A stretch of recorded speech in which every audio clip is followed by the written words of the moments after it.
নমস্কার, কেমন আছেন সবাই?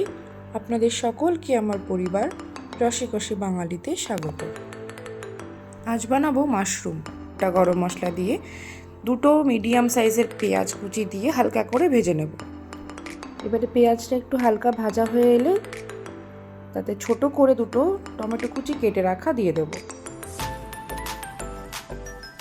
টমেটোটা হালকা নাড়িয়ে নিয়ে তাতে কিছু কাঁচা লঙ্কা কুচি দিয়ে দেবো। এবারে একটু নাড়িয়ে তাতে সামান্য নুন দিয়ে দেবো।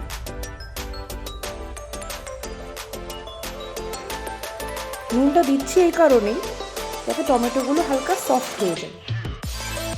এবারে একে একে বাটা মশলাগুলো দিয়ে দেবো।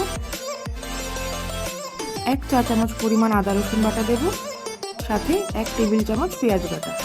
এবারে একটু মিশিয়ে নিয়ে সমস্ত গুঁড়ো মশলাগুলো দিয়ে দেবো, যেমন হলুদ গুঁড়ো, ধনে গুঁড়ো, জিরে গুঁড়ো, গরম মশলা গুঁড়ো, আর তার সাথেই স্বাদ মতো নুন চিনি দিয়ে দেবো। এখানেই বলে রাখি, আমি কিন্তু কাশ্মীরি লঙ্কা গুঁড়ো ব্যবহার করেছি। আপনারা চাইলে ঝাল বুঝে শুকনো লঙ্কা গুঁড়োও দিতে পারেন। এবারে একটু ভেজে অল্প জল দিয়ে মশলাটা তেল ছাড়া পর্যন্ত একটু কষে নেব।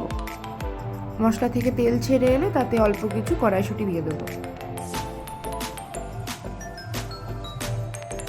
আরে কড়াইশুঁটি সফট হওয়া পর্যন্ত একটু ভেজে নেব।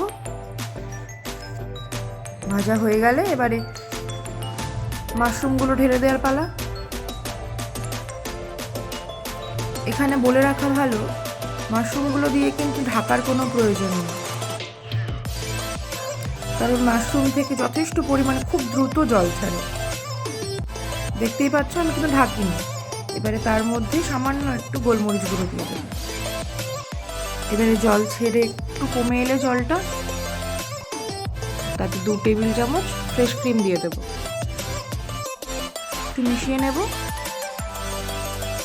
দেখতেই পারলেন আমি কিন্তু পুরো রান্নাটা না ঢেকেই করেছি। এবারে গ্রেভিটা একটু শুকিয়ে এলে তাতে ধনেপাতা কুচি ছড়িয়ে নিলেই রেডি। ব্যাস, এভাবে রুটি পরোটার সাথে পরিবেশন করুন। একবার এইভাবে করে দেখুন, এর স্বাদ মাংসকেও হার মানাবে। আজ তবে আসি, দেখা হচ্ছে আবার নতুন কিছু রান্নার ভিডিও নিয়ে।